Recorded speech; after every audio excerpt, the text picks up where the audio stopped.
Kottayam Gandhinagar government nursing കോളേജിലെ പ്രിൻസിപ്പാളിനും assistant പ്രൊഫസറിനുമെതിരെ നടപടി. ഇരുവരെയും അന്വേഷണ വിധേയമായി സസ്പെൻഡ് ചെയ്തു. ഹൗസ് കീപ്പർ കം സെക്യൂരിറ്റിയെ അടിയന്തരമായി നീക്കം ചെയ്യാനും നിർദ്ദേശം. മെഡിക്കൽ വിദ്യാഭ്യാസ വകുപ്പ് ഡയറക്ടറുടെ അന്വേഷണത്തിന്റെ അടിസ്ഥാനത്തിലാണ് നടപടി.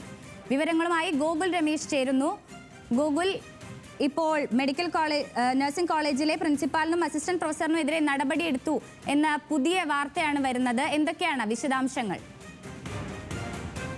സൂചിപ്പിച്ചതുപോലെ തന്നെയാണ് ഈ വിഷയത്തിൽ നടപടി പ്രതീക്ഷിച്ചിരുന്നതാണ്. അതിപ്പോൾ ഈ കോളേജ് അധികൃതർക്കെതിരായിട്ടുള്ള നടപടിയായിട്ടാണ് ആദ്യഘട്ടത്തിൽ വന്നിരിക്കുന്നത്. നിലവിൽ ഗവൺമെന്റ് നഴ്സിംഗ് കോളേജിലെ പ്രിൻസിപ്പാളിനെയും അസിസ്റ്റന്റ് പ്രൊഫസറെയും സസ്പെൻഡ് ചെയ്തുകൊണ്ടുള്ള നടപടിയാണ് ആരോഗ്യവകുപ്പിന്റെ മെഡിക്കൽ വിദ്യാഭ്യാസ വകുപ്പ് ഡയറക്ടർ നടത്തിയ അന്വേഷണത്തെ തുടർന്നാണ് ഇത്തരത്തിലൊരു നടപടിയിലേക്ക് കടന്നിരിക്കുന്നത്. നിലവിൽ പ്രിൻസിപ്പലായിട്ടുള്ള പ്രൊഫസർ സുലേഖ ഏച്ചി, അസിസ്റ്റന്റ് വാർഡന്റെ ചുമതലയുള്ള assistant professor Ajeesh P Mani എന്നിവരെയാണ് അന്വേഷണ വിധേയമായിട്ട് ഇപ്പോൾ സസ്പെൻഡ് ചെയ്തിരിക്കുന്നത്.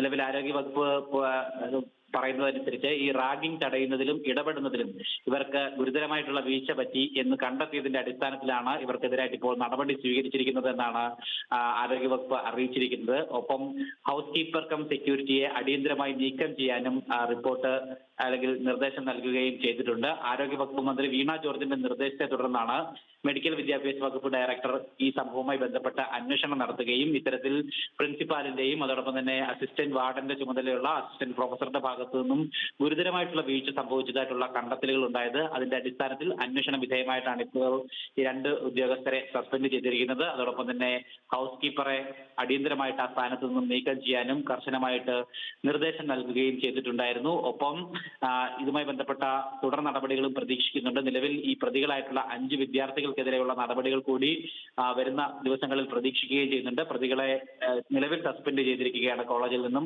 ഇവരെ ഡിബാർ ചെയ്യണം അല്ലെങ്കിൽ ഈ കോഴ്സിൽ നിന്നും പുറത്താക്കണം എന്നുള്ള ആവശ്യം വിവിധ ഭാഗങ്ങളിൽ നിന്നും ശക്തമായി മുന്നോട്ട് വന്നുകൊണ്ടിരിക്കുകയാണ്. ഒരുപക്ഷെ വിദ്യാർത്ഥികൾക്കെതിരായിട്ടുള്ള നടപടിയും വരുന്ന ദിവസങ്ങളിൽ തന്നെ ഉണ്ടാകുമെന്നാണ് പ്രതീക്ഷിക്കാനായിട്ട് സാധിക്കുന്നത്. നിലവിൽ ഈ സംഭവവുമായി ബന്ധപ്പെട്ട് ഇപ്പോൾ സസ്പെൻഡിലായിട്ടുള്ള പ്രിൻസിപ്പൽ അടക്കം പ്രതികരിച്ചിരുന്നത് ഈ ഇത്തരത്തിലുള്ള റാഗിങ്ങൾ ക്യാമ്പസിൽ നടന്നിരുന്ന വിവരം തങ്ങൾ അറിഞ്ഞിരുന്നില്ല എന്നുള്ളതാണ്. 2024 നവംബർ മാസം മുതൽ ഇങ്ങോട്ട് പല തവണകളിലായിട്ട് കോളേജ് ഹോസ്റ്റലിനുള്ളിൽ സീനിയർ വിദ്യാർത്ഥികളുടെ ഭാഗത്തു നിന്നും ക്രൂരമായിട്ടുള്ള പീഡനം ജൂനിയർ വിദ്യാർത്ഥികൾക്ക് നേരെ ഉണ്ടായിട്ടുണ്ടായിരുന്നു.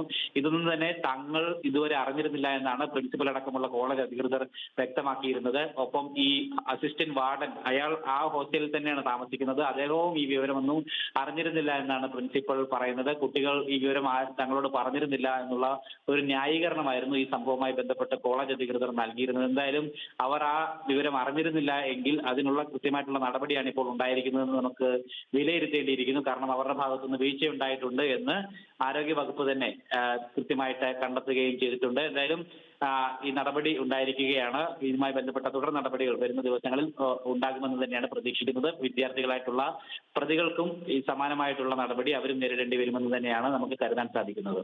വരുക. ശരി ഗോകുൽ.